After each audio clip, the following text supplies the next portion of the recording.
This is the Medical Marijuana Radio Show with Larry Love. Our love.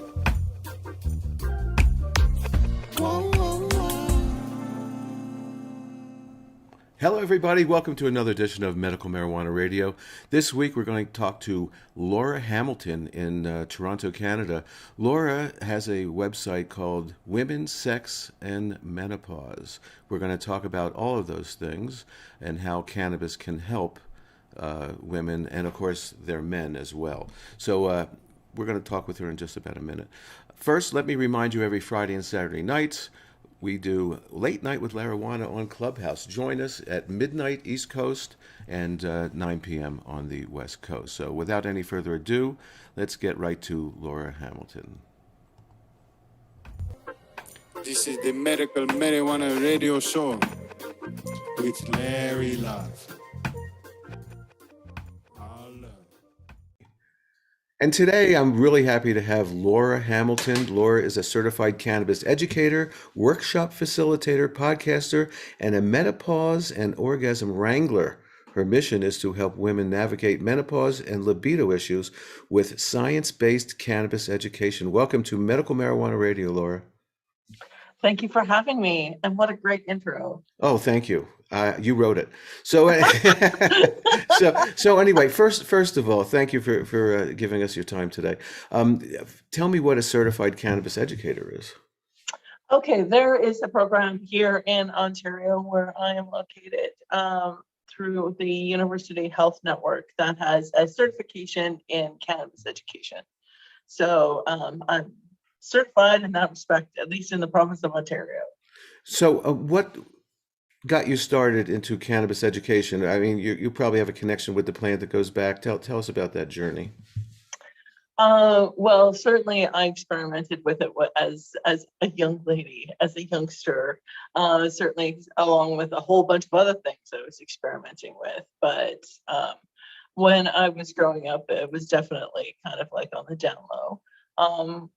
But as I grew older, my interaction with the cannabis community was certainly periphery, but I knew of people who were taking it through the AIDS crisis, for example. Mm-hmm. I knew that the gay community was quite dependent on cannabis during that. And I don't really recall too many people, like, since legalization, really talking about how the cannabis community was instrumental in helping out during, at that time was quite a health crisis. And right. Well, that's where the whole legalization of medical cannabis started, was, in 1996 in California, where, those people, Dennis Perone, Jack Herer, Brownie Mary, all those people, they made people believe that it was a medicine. So you're in Toronto, Canada. So how different was that timeline? We're talking 1996 is what I'm talking about. So is it parallel or with? I would say that there was definitely a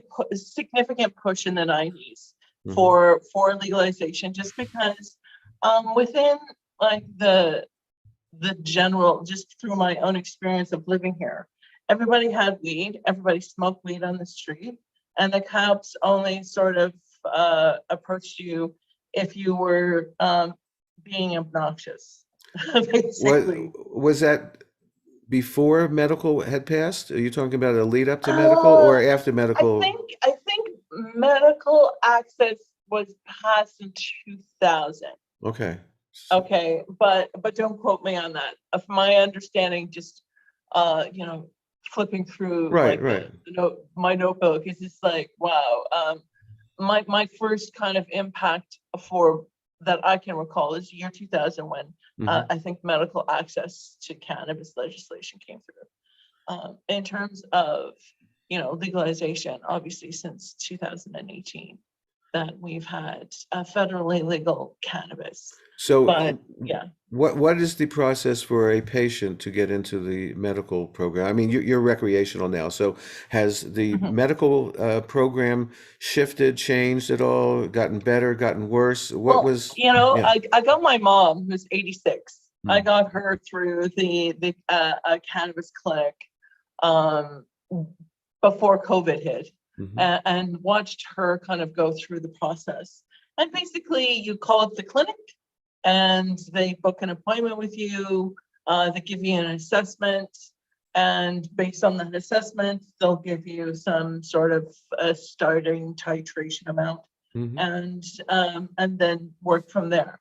And you get a prescription that's a year long. At least within Canada, each province has its own kind of legislative ability regarding access.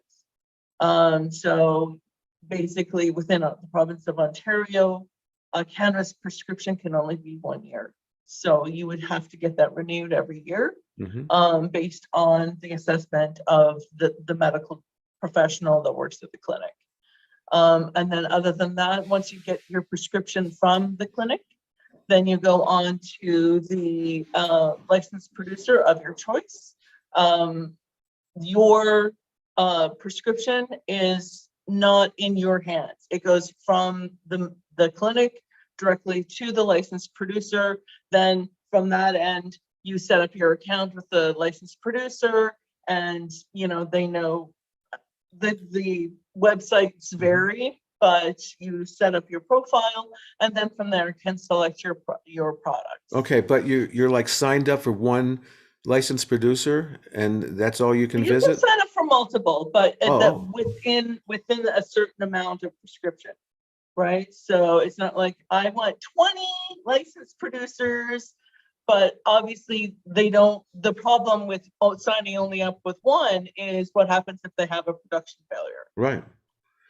So yes, you can have that with other licensed producers, but you can't have, the same amount for each producer. It would have to be kind of do all LPs have multiple locations and are parts of the legal provinces and so forth? Are there areas where people can't get their medicine? They have to maybe drive an hour or two, or is it pretty well spread out? Oh, it can be delivered directly to your address. Oh, so they have delivery as well. Okay. Yeah. There's too many. Yeah. Not to. Yeah. You wouldn't have that deniability. So it comes directly. In fact, I just got a delivery from our licensed Ontario cannabis store, and it comes directly to my apartment. I see. So, how's the quality? It's getting better. That's the answer. Okay, it's getting better. I was quite surprised with what was delivered the other day, because usually it's just kind of like, I ran out of homegrown. Damn it! So Are now there? I have to, go to the wait and see. Their packaging is improving.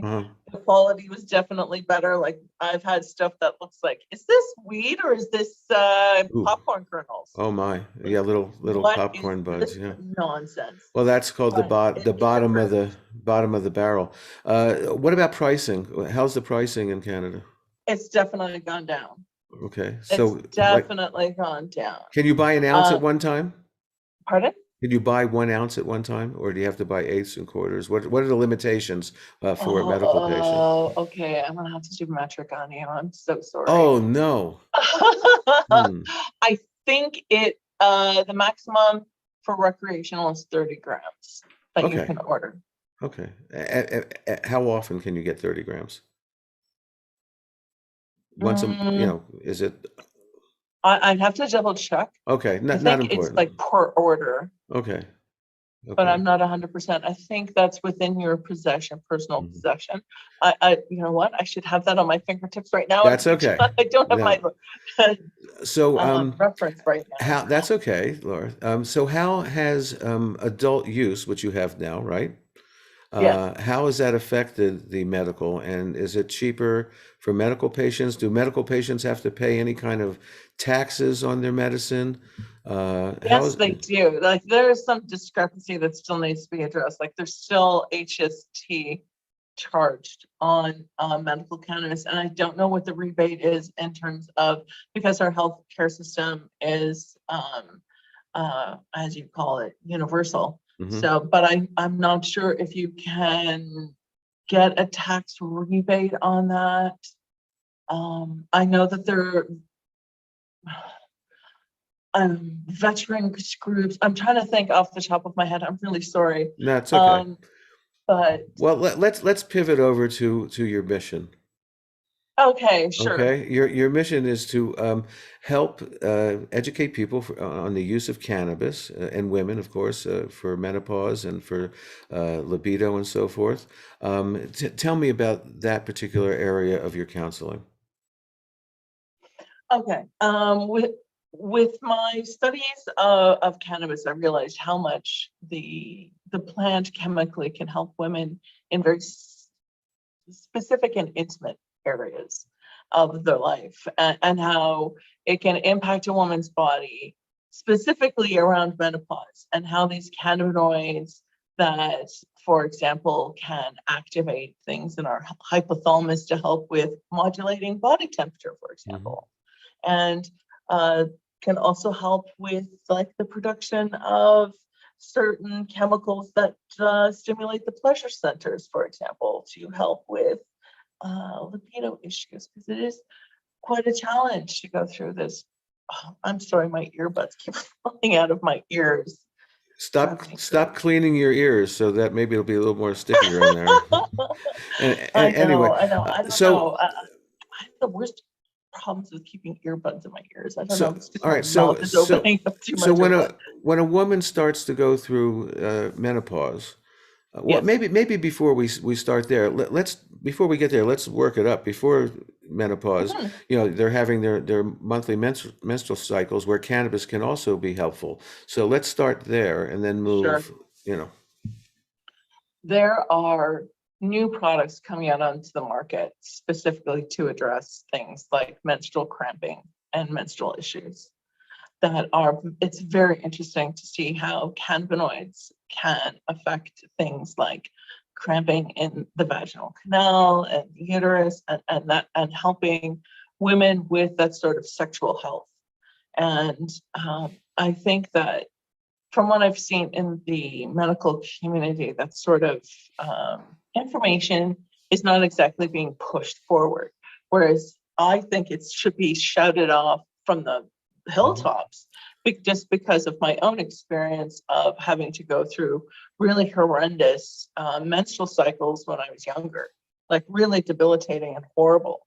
And I think that, I want to pass on this information to someone younger than me that's going through that. So, there are alternatives out there, and not to be shy or ashamed to approach your medical professional and ask for assistance to refer to yourself to a clinic, or tell your doctor that you are referring yourself to a clinic, and be outspoken and vocal about your sexual health, and specifically around that's menstruation, and then from there menopause, which has its own set side effects that can have a beneficial relationship with cannabis. Hmm. And I think that that's part of the reason why the part of my core mission is to make sure that this information gets out there, because Right. there's really not a lot of resources for Well, women when it comes to that. not a lot of resources, and also people are shy about talking about this in public. I mean, this is rare for people to be talking, a man and a woman talking about a woman's menstrual cycle and menopause and sex and so forth out in public. So, for you to It should speak up. happen more often, Yes, yes, yes. and because you guys have got to live with us, right? And Uh, I'm sure, like from the outside looking in, you're going, wow, this is going to be an interesting ride for the next 10 years. So, absolutely. and I think that men should be free to talk about it with their partners, and the Oh, partners should be free to talk back. yeah, communication is very important in relationships and friendships for that matter. As far as titrating when a younger woman is still having their menstruation, um, everyone's body is different. So, I mean, I'm Mhm. sure different strains would affect them. But in general, is an indica or a sativa, have you found better for, let's say, a young person going through menstrual cramps and the other feelings that come, there's also psychological feelings that come with Sure, sure. I really don't think that to me, the indica, the sativa would be as important as the cannabinoid content like THC to CBD, and whether or not that this would be a full spectrum sort of, are you using it as a suppository, as an isolate, are you smoking it, are you putting it on somewhere? Like if you're talking about dealing with menstrual cramps, does that mean you're going to be using it as a suppository? If you're going to be using it as a suppository, then I would look at the cannabinoid content, but also the terpene profile, and whether or not it was a full spectrum product or whether it was an isolate. It would really depend on what problems of menstruation you're talking about. And then there's also having to deal with the emotional effects of having a monthly hormonal cycle, and having something like a CBDT, which can certainly kind of balance things out and turn the dial down a few notches. And of course, everyone has to experiment on how much to take, okay? Because what's good for one person is not good for another. Just because our bodies just accept the cannabinoids so differently at times. So suppositories, there's controversy. Some people say I had I'm not going to mention their name, but a nurse that owns a dispensary here in New Mexico, actually, I was told recently, says that suppositories are useless. Okay, this is a nurse. Okay, and there is a bioavailability problem. I understand that you may not get the amount of cannabinoids in your system depending upon how you ingest it, but it certainly is helpful. And suppositories are good in both places, so to speak, for different things. So women shouldn't be shy. So go on. Let's get into the menopause. That obviously comes on at different times for women, but is there an average age? It's been getting younger. Yeah. It has been statistically getting younger. I think sometimes it's hitting women at 35 now. Oh my, you've heard of that? Yes. Wow. Yes. Well, and the menstrual cycles also start younger as well. Yes. These days. So it's probably exactly. our diets and our, as well as women going through it because of chemotherapy, or because they've had to have a hysterectomy for a variety of reasons.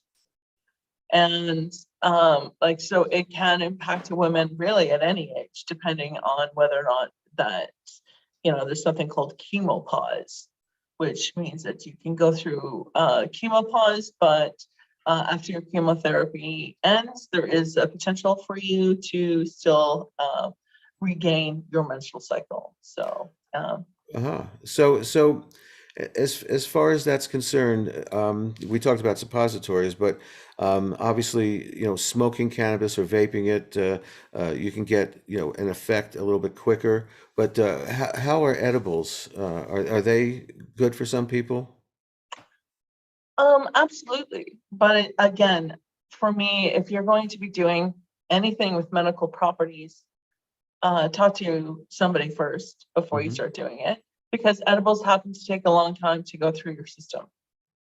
They take a long time to affect you, and they stay effective in you for a long period of time. So, for example, if you are taking an edible, it can take up to an hour for it to actually kind of hit you.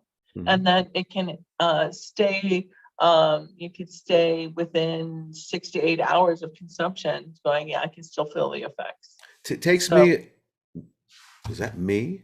I hate it when my mail, I thought I turned it off. But anyway, as far as edibles are concerned, it takes me maybe 2.5 hours. And some people can take 2 or 3 hours before they feel anything. So it's very important, you being a coach and so forth, helping people and a consultant, titrating up is very important when you first get started with edibles. So low and slow. And if you don't feel it, cannabinoid percentage over a long period of time, and then you can start titrating up, which it means slowly increasing the amounts to see where you go. But not the same day. Don't, because not you don't. The same.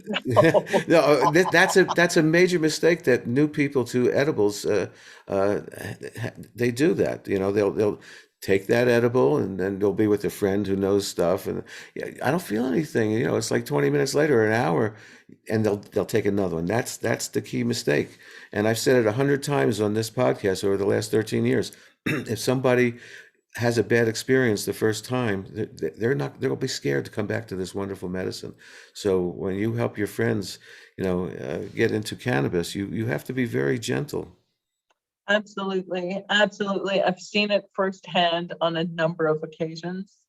I think for anyone who is doing an edible for the first time, to not get an edible was made as something that you really love, because you might be tempted Yes. to put, don't get the chocolate peanut butter if chocolate peanut butter is your weakness.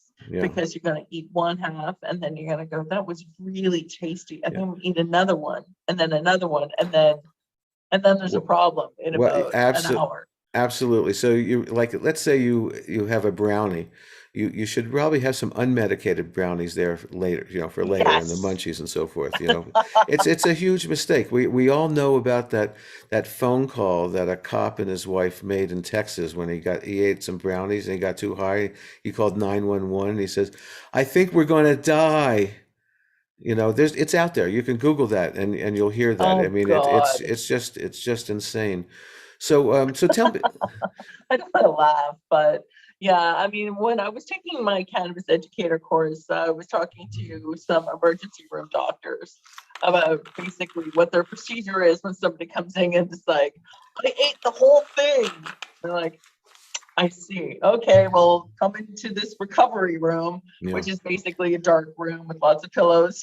All right, water. It's like, see you in about 3 hours. What else do you recommend for people who are having a bad THC experience? Okay, there are two things. If it's a THC experience, CBD is an agonist to THC, which means that it works in contrary. And it'll help even you out. That will even you out. Now, the jury's still out. I know that I have read stuff about black pepper. The jury is out on that. Go ahead and I'll tell you my experience. Definitely. I've heard about black pepper. Right. But for me, my immediate response is like, oh, you've taken too much THC, then why don't I give you this CBD tablet or whatever? And that is going to chemically work its magic on you, and to take some deep breaths and don't listen to death metal, put on some nice nature sounds, maybe order a pizza and go lay down. Yeah, that's one of the things about having too much cannabis, is that you may end up having too much pizza. So that's one of the big downsides. But let's get back to the pepper for a second.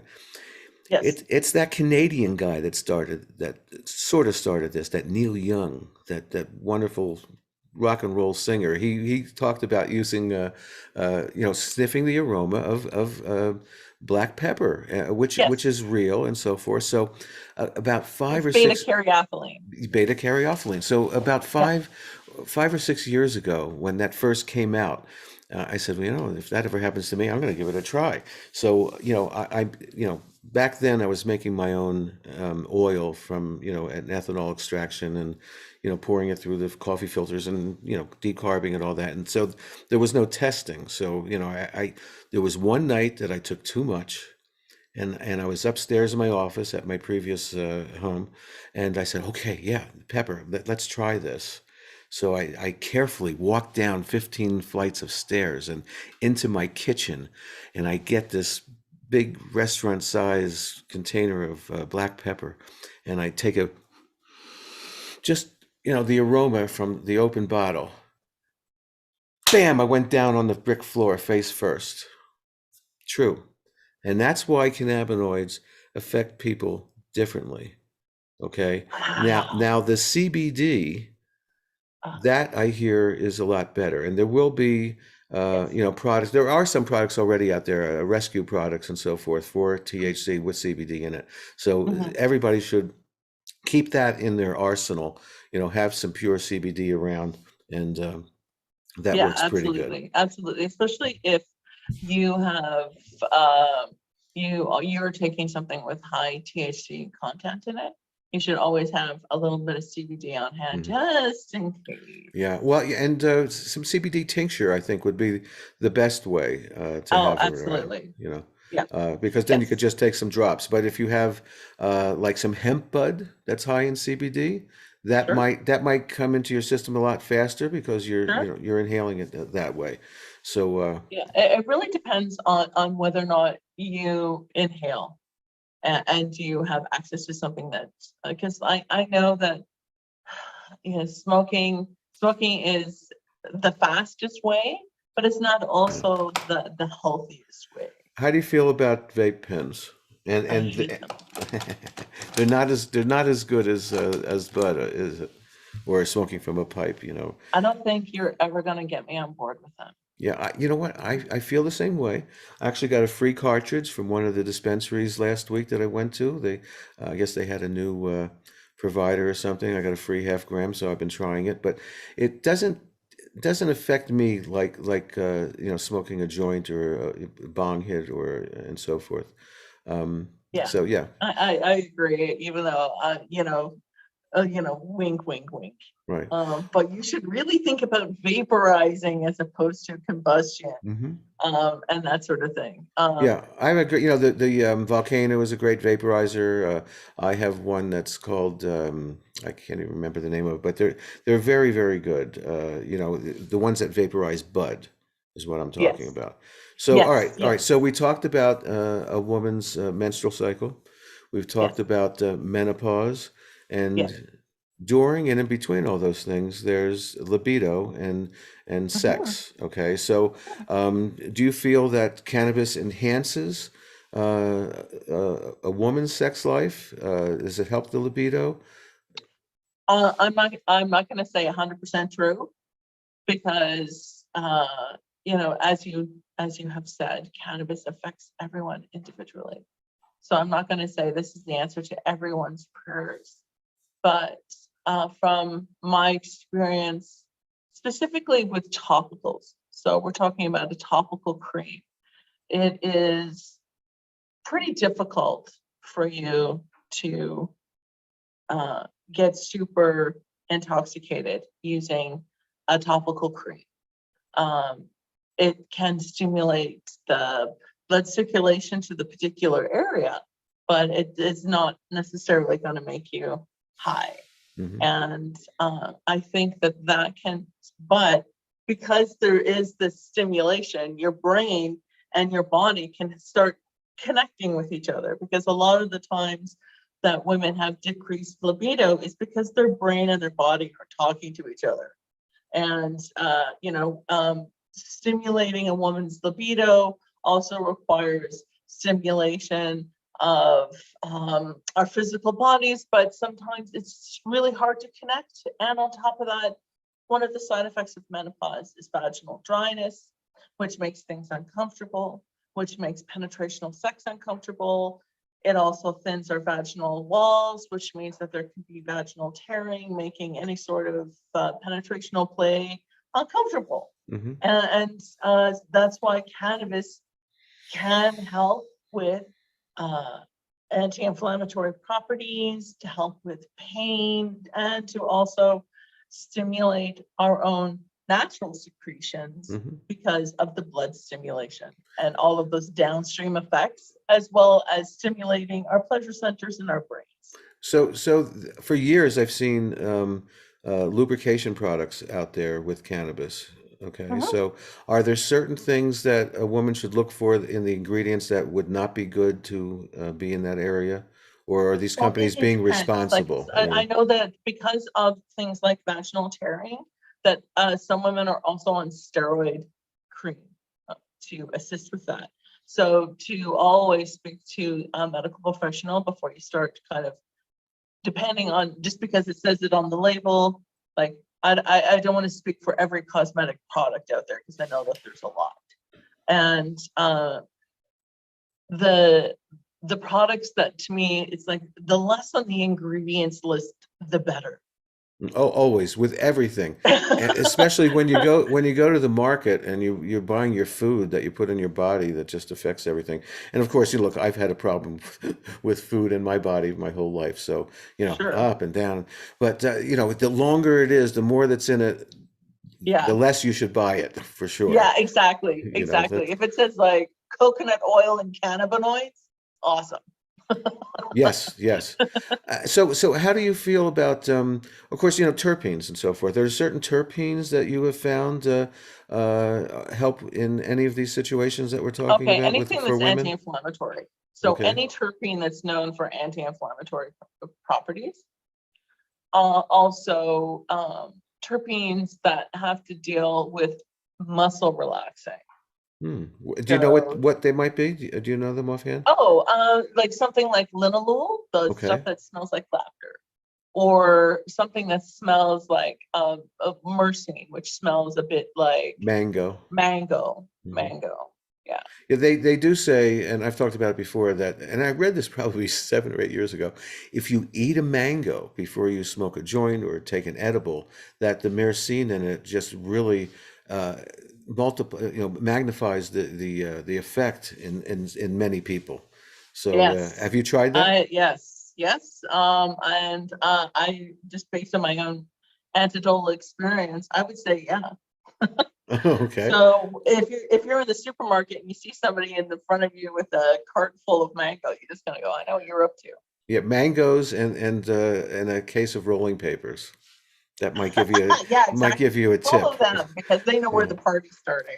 So do you do any kind of like personal counseling for people like over Zoom or anything or Yes, I do. Yes, so I do. I do workshops, personalized workshops with a workbook, to kind of introduce some of the larger concepts about what menopause is and some cannabis 101, like what is the THC, what is the endocannabinoid system? Because I think that people should understand what the endocannabinoid system is, and that what is should it? they decide not to ever do cannabis, that there is still things that you can address the health of your endocannabinoid system with in Mhm. terms of your diet.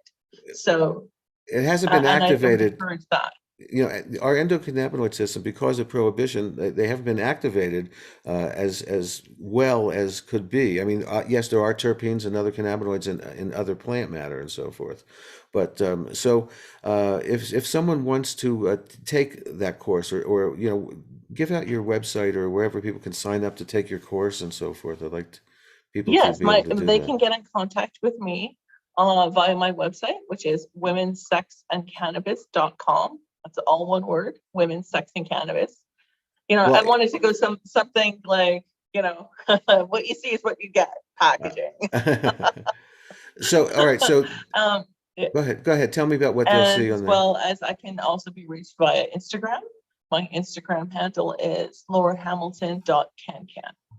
That's I also CAN. have Laura, wait I'm a a second. newbie podcaster myself, which Oh, is why I'm so glad that you invited me on here so I could get some experience. I just started a podcast called Love, Sass, and Grass. love, sass, And and that's grass. where we talk about cannabis and sex and menopause. I've talked to a sex therapist as well as an adult toy distributor and a cancer patient whose sex life was saved with a cannabis infused lube. I'm So sorry. Cannabis infused what? lube, Glue? Lube. lubricant, Oh, lube. Okay, yeah, we were just talking about lube. I thought you said glue. I said glue. no. No, We don't want any glue. lubricant. Oh, lube. Well, they're stuck to each other like glue now. Let me Oh, tell you. okay.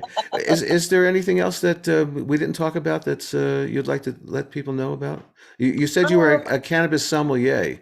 Tell me what that's about. I mean, Oh yes. I'm Okay. testing out Well, cannabis all the there's time an myself. educational company here called Cannareps, and they did a rather like they do a really rigorous cannabis sommelier course where you're introduced to being able to assess buds, to kind of start really working your nose so that just like any other skill, your nose has to be able to uh, distinguish or see or be able to experience what the terpenes are in a particular flower, because what it says on the label is not necessarily what's in the box, Mm-hmm. and to be able to kind of assess that for yourself and find out what works for you, because the nose knows.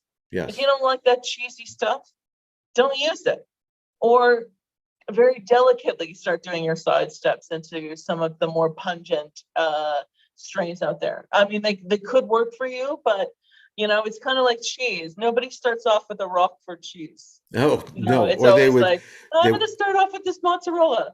Exactly. But like, as you gain experience, you're maybe going to want to go for something more exotic and something more pungent. Right. So I think that also is something to be taken into consideration as well. Laura Hamilton, thank you very much. I'm going to put her email and her links in the information on the video. So check that out and check out Laura Hamilton. Laura, thank you very much. I wish you peace and love, of course, and thank you for educating not just women, but men have to we have to live with women, and it's nice to know what we can do to help them feel better and for us to connect better with women. So I thank you for today. Thank you so much. Right. We'll be right back after this. This is the Medical Marijuana Radio Show. Well, I want to thank Laura. Thank you very much. I also want to thank my two radio mentors, both with the initials HS. Thank you for your inspiration. Once again, don't forget, every Friday and Saturday nights, midnight on the East Coast, 9 p.m. on the West Coast, late night with Larawana on Clubhouse. We'll be back next week with another fine guest. Peace and love, everybody. Peace and love.